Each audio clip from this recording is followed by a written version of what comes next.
वक्रतुंड महाकाय सूर्यकोटि समप्रभ निर्विघ्नं कुरु मे देव सर्व कार्येषु सर्वदा। आप सभी को माघ मास की सकट चौथ व्रत की हार्दिक शुभकामनाएं। माघ मास के कृष्ण पक्ष की चतुर्थी तिथि को सभी महिलाएं अपने बच्चों की लंबी आयु और सौभाग्य के लिए भगवान श्री गणेश जी की पूजा अर्चना करती हैं और व्रत भी रखती हैं।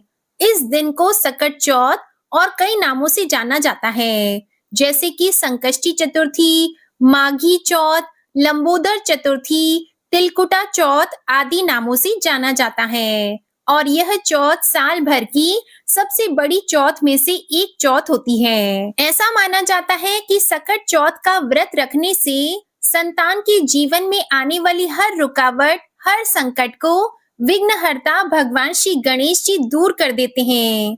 इस दिन माताएं अपने संतान की लंबी आयु के लिए सारा दिन निर्जल उपवास करती हैं और रात में चंद्र देवता को अर्घ देने के बाद ही अपने व्रत का पारण करती है।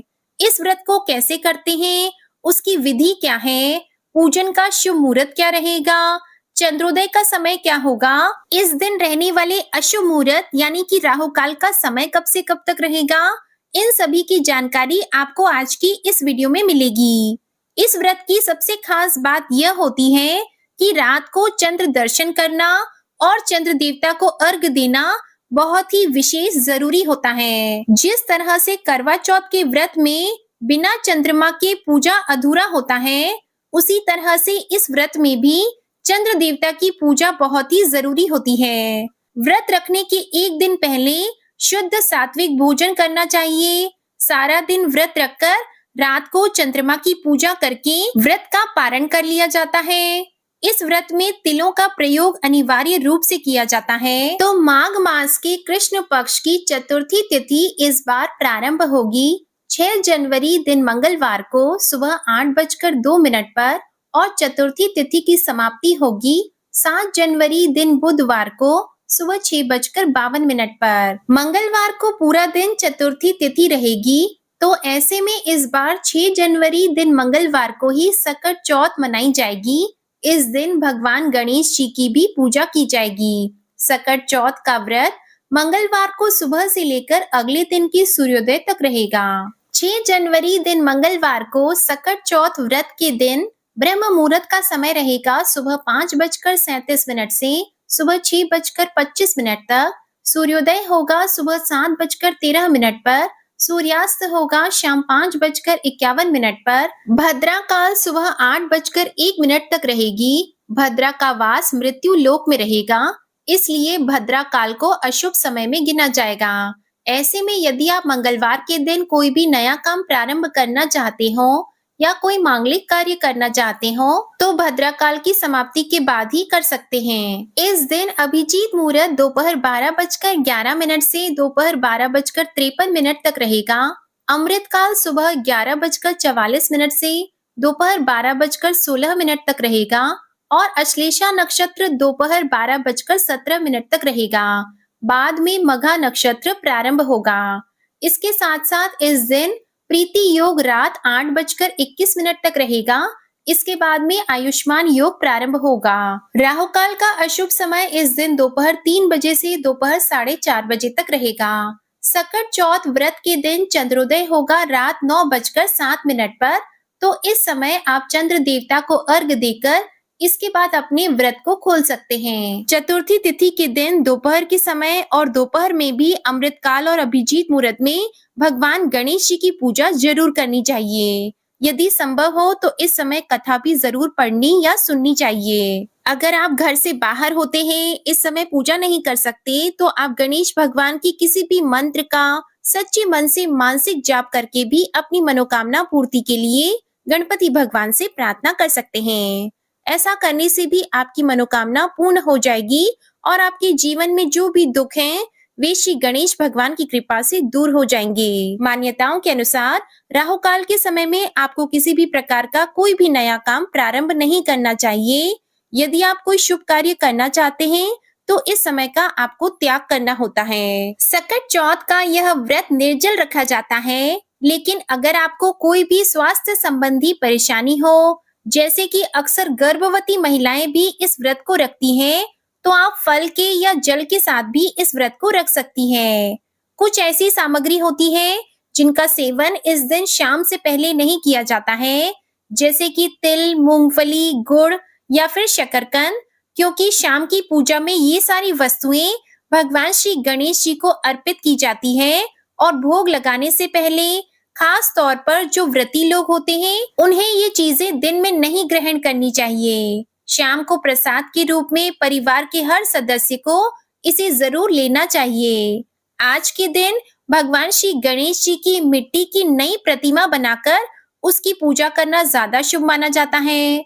अगर आपके लिए ऐसा संभव ना हो, तो जो भी आपके मंदिर में भगवान श्री गणेश जी की तस्वीर या प्रतिमा हो, उनकी पूजा भी आप कर सकते हैं, क्योंकि ये दिन संकटा माता का यानी सकट माता का भी होता है।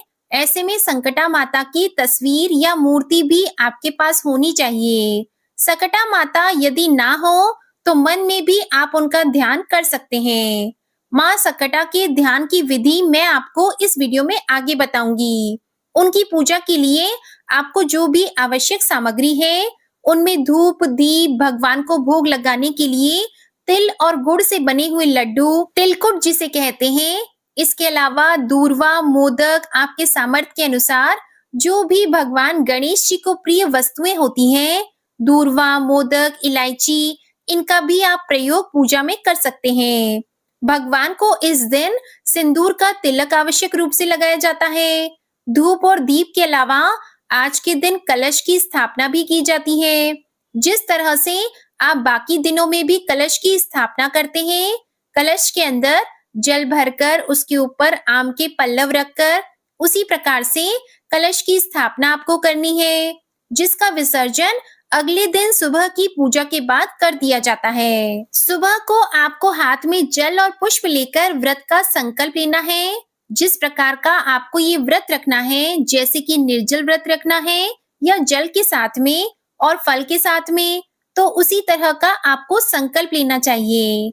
सुबह आप भगवान गणेश जी के साथ पूरे शिव परिवार की ही पूजा करें। इसके अलावा संकटा माता की भी पूजा करें।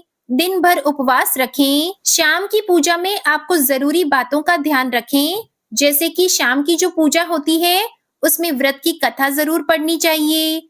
वैसे तो बहुत से लोग सुबह और शाम दोनों ही समय कथा पढ़ते या सुनते हैं, लेकिन जो लोग सुबह के समय कथा न पढ़ पाए, उन्हें शाम को सूर्यास्त के बाद हाथ में तिल या फिर थोड़े से पुष्प रखकर व्रत की कथा पढ़नी और सुननी चाहिए। इस दिन श्री गणेश भगवान और संकटा माता की जो कथाएं सुनी जाती हैं, वह संपूर्ण कथा आपको हमारे चैनल पर जल्दी ही मिल जाएगी।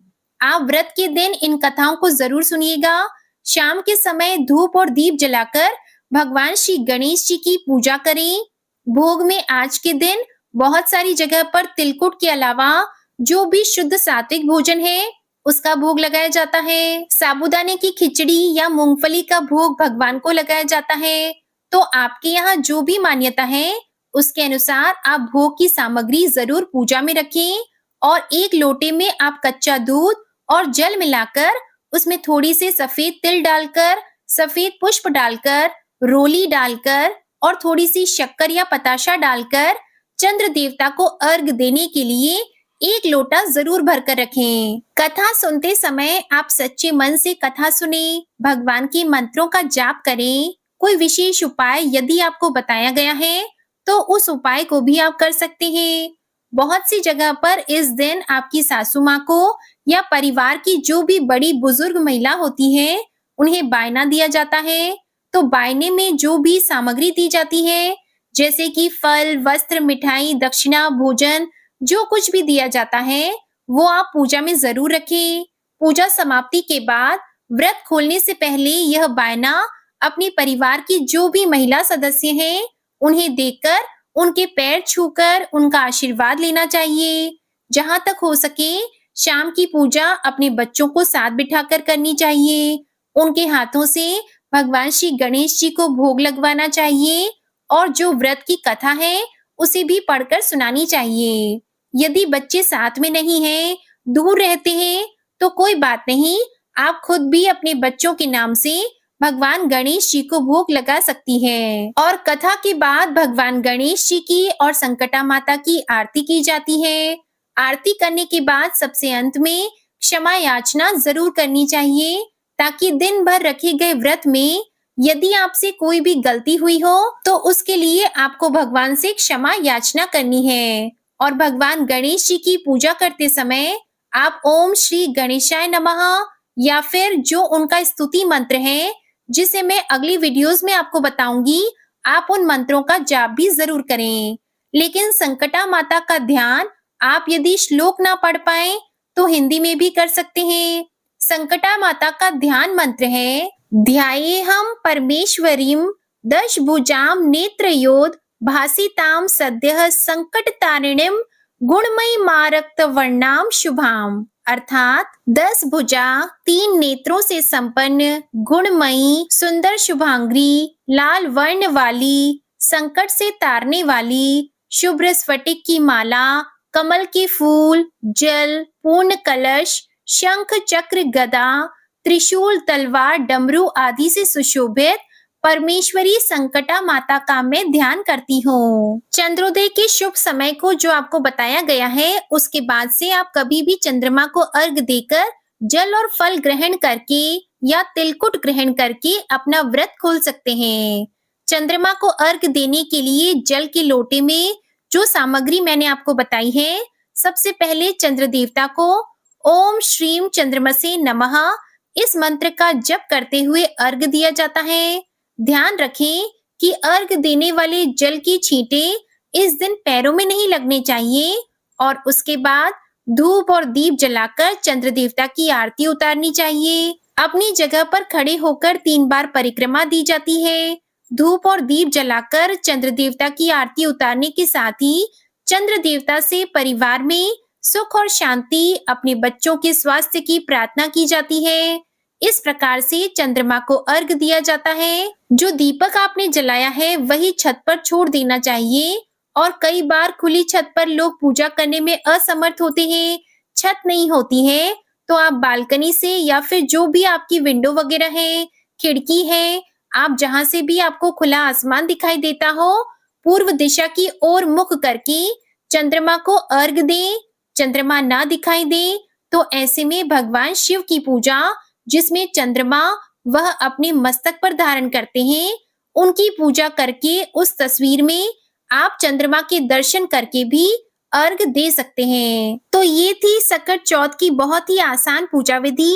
अगर आपको ये वीडियो पसंद आई हो तो प्लीज वीडियो को लाइक जरूर कीजिएगा और हमारे चैनल पर संकटा माता की व्रत कथा भी जरूर सुनिएगा।